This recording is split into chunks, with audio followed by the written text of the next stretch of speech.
Hi friends, today we will discuss a question regarding profit and loss.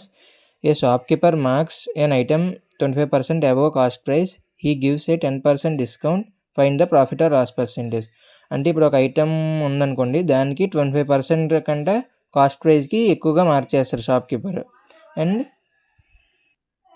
ఇప్పుడు mark చేసిన price మీద 10% discount ఇస్తారు. ఇప్పుడు ఇలా జరిగితే మనకు ప్రాఫిట్ వచ్చిందా, లాస్ వచ్చిందా, అండ్ దాని పర్సంటేజ్ అనేది మనకు కనుక్కోమన్నారు.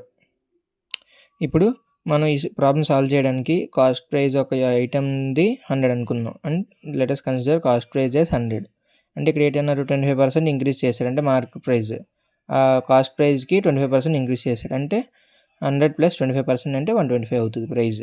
అంటే ఇప్పుడు సెల్లింగ్ ప్రైస్ అంతా 125 అవుతుంది. ఇప్పుడు దీని మీద 10% డిస్కౌంట్ ఇచ్చాడని ఇక్కడ మనం చెప్పాడు. అంటే ఇక్కడ ఇప్పుడు 125కి 10% డిస్కౌంట్ అంటే ఎంత, 12.5. అంటే టోటల్ మార్కెట్ ప్రైస్ 125లో 10% తీసిస్తే 12.5 తీసిస్తే 112.5.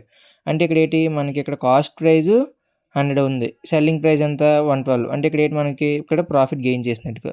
ఇప్పుడు profit percentage is equal to profit by cost price into 100. Simple అండి. ఎప్పుడైనా ఇక్కడ మనకి సెల్లింగ్ ప్రైస్ ఎక్కువ ఉంది కాబట్టి ఇక్కడ ప్రాఫిట్ వచ్చినట్టుగా. అదే కాస్ట్ ప్రైస్ ఎక్కువ ఉందనుకోండి, అప్పుడు లాస్ వచ్చినట్టుగా. ఇప్పుడు ఇక్కడ మనకి ఇప్పుడు ఎప్పుడైనా ప్రాఫిట్ ఆర్ లాస్ పర్సంటేజ్ అనేది సింపుల్. ఇక్కడ మన ప్రాఫిట్ వస్తే ప్రాఫిట్ అమౌంట్ రాసి, ఇప్పుడు కింద డినామినేటర్లో కాస్ట్ ప్రైస్ ఉంటుంది. ఇక్కడ పర్సంటేజ్ కట్టాలి కాబట్టి ఇప్పుడు ఇంటూ 100 చేసుకోవాలి. ఇక్కడ మీనింగ్ ఏంటి, ఇక్కడ ప్రాఫిట్ ఎంత మనకి 12.5 బై 100 ఇంటూ 100. అంటే ఇది పోద్ది, ఇది ఈక్వల్ టు 12.5%.